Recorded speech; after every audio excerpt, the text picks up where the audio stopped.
here at the Arts and Entertainment Conference, and with me is actor and filmmaker Greg Robbins. Welcome, Greg. Thank you very much. Greg, you are here and you'll be conducting several workshops tomorrow. But the first thing that I'd like to talk to you about is this amazing film that you will be showing tomorrow called Superheroes Don't Need Capes. Correct. Tell us about that. Well, it's a true story. It actually happened in the early 70s. It happened to me. I was getting off the bus from school and cutting down the alley going home, and a bunch of neighborhood kids were beating up on this mentally handicapped boy that lived on our block. And I jumped in and tried to help him and ended up getting beat up myself. A few days later, we were playing football on the street, and there he is sitting on the porch like he always did. Never really looked at us, just always sat on the porch shaking his leg, and I asked him to come and play. And a few plays into it, I let him go out for a pass. And he blew by everybody like they were standing still. And what was amazing about that is that he walked funny with kind of like not a limp, but almost like a club foot, and he shook quite a bit. But when he ran, it was breathtaking. And I decided to teach him how to run a 100-yard dash and ended up entering him in a regional track meet. But that's not the story. The story is, through this process, we were both bullied severely, and he never understood retaliation or violence or hatred. He only understood love. And he turned these other kids around to where they cheered him on massively in the end.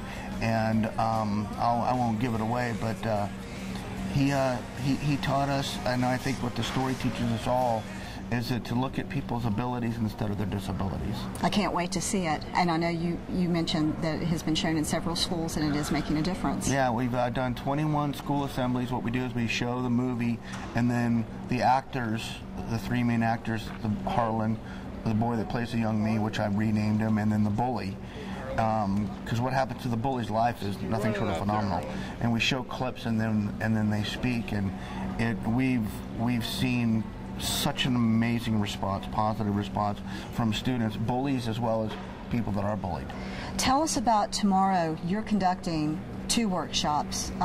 The first, Screenwriting 101. Tell us about that. Well, basically, anybody that is interested in becoming a playwright or writing for film or for even half-hour sitcoms or TV commercials, we will show you the process and get you to where you're writing like that. Do people find it intimidating, or are there so many folks that maybe have an idea and they're just baffled by the process of how to get started? You're always going to be baffled by something that's unknown, but a real writer, you can't stop from writing. That's all there is to it. You just write, and you have no choice. Sometimes you don't even know why. Well, and your second workshop, Book to Film. Tell us about that. Is what? Book to Film. Yes, I just right now we're editing. We just finished the first time I've ever written a movie based on a book and directed a movie based on a book, and it's a true story. And it's a very similar process, but it has its own challenges, and we're going to help people with that. What would be your advice to someone that would like to break into the film industry, either as an actor or a writer? Don't let anybody tell you you can't do it. First of all, don't let anyone tell you you cannot do it.